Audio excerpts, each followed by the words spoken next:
Saudara, DPR telah meminta maaf dan siap mengevaluasi fasilitas yang mereka terima. Sedangkan partai politik juga telah memberikan sanksi kepada anggotanya yang dalam tanda kutip bermasalah. Lalu efektifkah ini untuk meredam kemarahan publik? Kita ulas bersama anggota DPR RI periode 2014-2019 Zulfan Lindan dan Direktur Eksekutif Carta Politika Yunarto Wijaya. Selamat malam Bapak-Bapak. Malam Mas, malam Randy. Baik, Bung Zulfan, saya tanya dulu ke Bung Zulfan, sanksi nonaktif untuk anggota DPR yang kemarin tidak berempati katanya kepada rakyat, cukupkah ini untuk meredam semuanya?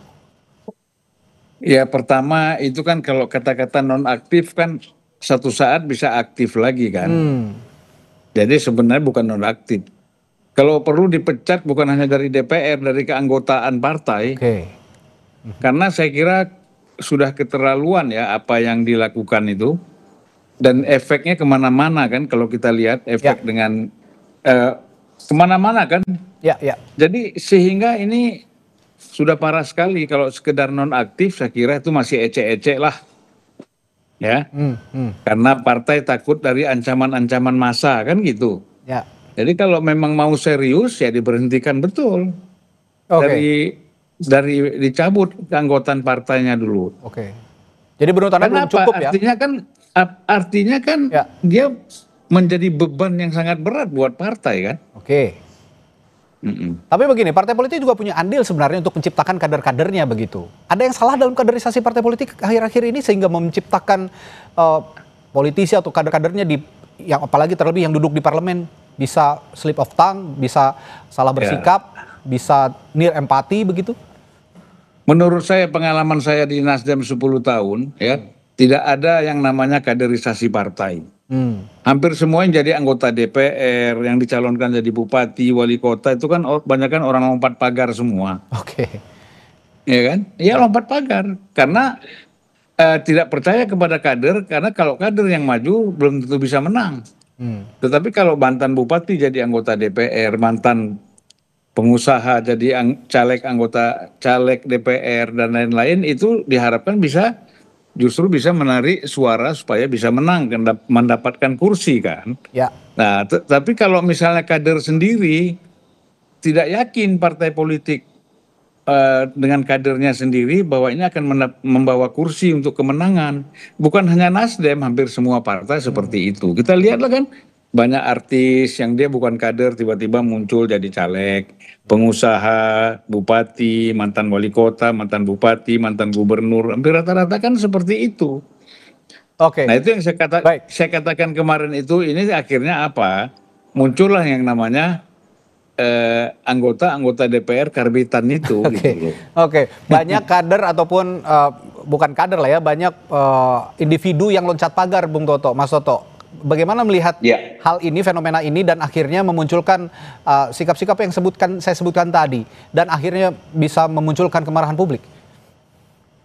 Saya malah tergelitik ya dengan istilah Mas Radi tadi, bahwa ini apakah bisa untuk meredam kemarahan publik. Saya merasa seharusnya yang tepat bukan istilah itu. Harusnya dimulai dari kesadaran.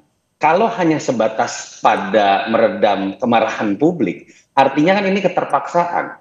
Artinya kan ini hanya karena kebetulan viral. Jadi jangan-jangan partai selama ini sudah tahu kelakuan buruknya beberapa kadernya, beberapa anggotanya, tapi selama tidak viral ya nggak apa-apa. Nah, ini yang berbahaya. Nah, dalam konteks itulah kemudian partai akhirnya akan membiarkan budaya-budaya karbitan tadi, perilaku-perilaku yang selama tidak viral tidak membuat masalah, selama ada kontribusi finansial buat partai, selama ada kontribusi elektoral buat partai, hal-hal yang dianggap sebagai etika atau value sesuai dengan nilai partai itu tidak dijadikan KPI, tidak dievaluasi, tidak dibuat laporannya. Nah ini kan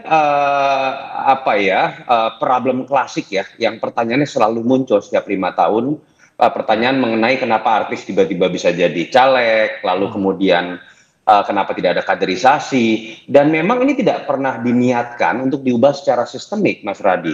Contoh misalnya, kalau kita mau berbicara mengenai aturan, kenapa sih tidak dibuat aturan misalnya untuk menjadi calon anggota DPR di dapil tertentu, ada aturan misalnya dia pernah tinggal di daerah tersebut misalnya selama beberapa tahun. Kita bisa berdebat mengenai selama beberapa tahunnya. ketika ada seseorang bisa menjadi caleg DPR atau DPRD misalnya, caleg DPR lu nggak main-main mewakili di level nasional, itu tidak ada aturan yang misalnya memaksa bahwa dia beberapa tahun pernah menjadi kader di partai tersebut, sehingga bisa dipertanggungjawabkan bahwa dia memang punya track record sesuai dengan partai tersebut. Ini kan tidak pernah memang dengan niat dibuat dalam sebuah aturan. Inilah yang kemudian menyebabkan setiap 5 tahun kita melihat dan bertanya tentang hal-hal yang sama. Ngomong-ngomong orang partai, Bung Zulfan ini juga kan lama di partai ya, di DPR juga 2 periode begitu. Ya, ini juga sebagai representasi partai. Nah, yang disebutkan oleh Bung Toto tadi, saya tertarik begitu. Benar nggak bahwa sebenarnya partai politik itu sebenarnya tidak sadar dengan kelakuan kadernya yang minus, baru disadarkan dengan sesuatu yang viral? Iya, itu benar. Saya kira memang selama ini kan kontrol partai terhadap anggotanya itu kan lemah. Ya, artinya secara kualitatif maupun secara kuantitatif. Ya, apalagi kualitatif. Misalnya apa yang mereka lakukan secara serius sebagai anggota parlemen misalnya di dalam memperbaiki keadaan masyarakat, apalagi kita bicara dikaitkan dengan ideologis yang mana gitu loh. Nah, jadi kalau menurut saya memang sesuai dengan apa kata Mas Toto itu, saya sangat setuju. Memang tidak ada kontrol dari partai politik atau dari pimpinan partai kepada anggotanya. Baik, terakhir saya ke Mas Toto. Ini seolah-olah pernyataan ataupun sikap yang terlembaga, karena berbarengan juga dengan sikap yang dinyatakan oleh Presiden. Nah, ini murni dari partai politik atau jangan-jangan ada tekanan dari Presiden? Karena sanksi diberikan sebelum pimpinan parpol ini juga kan ketua umumnya ya Presiden kita sendiri.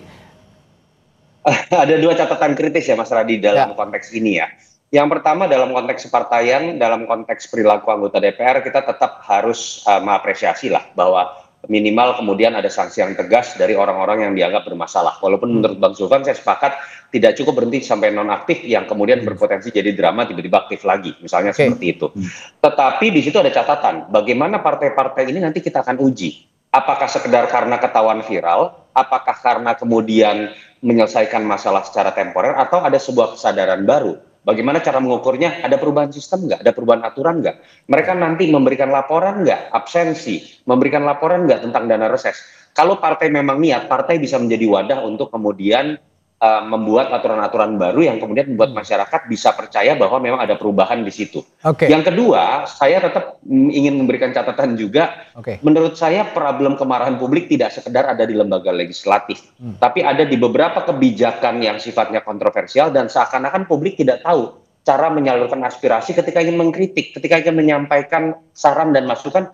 Karena anggota DPR nggak menjalankan fungsi pengawasannya. Kenapa? Karena udah deal ketumnya dengan Presiden. Kenapa? Karena sudah dibagi jatah menteri. Pada titik itu semua akan menjadi mandul dan menurut saya kita akan lihat ke depan apakah memang akan terjadi sebuah perubahan di situ. Ya, saya berharap yang terakhir tadi disebutkan oleh Bung Toto, ada kesadaran baru dari partai politik untuk mengubah secara sistemik apa-apa yang selama ini salah begitu. Termasuk tadi ya, kesadaran soal etika, kesadaran soal bersikap dan lain-lain.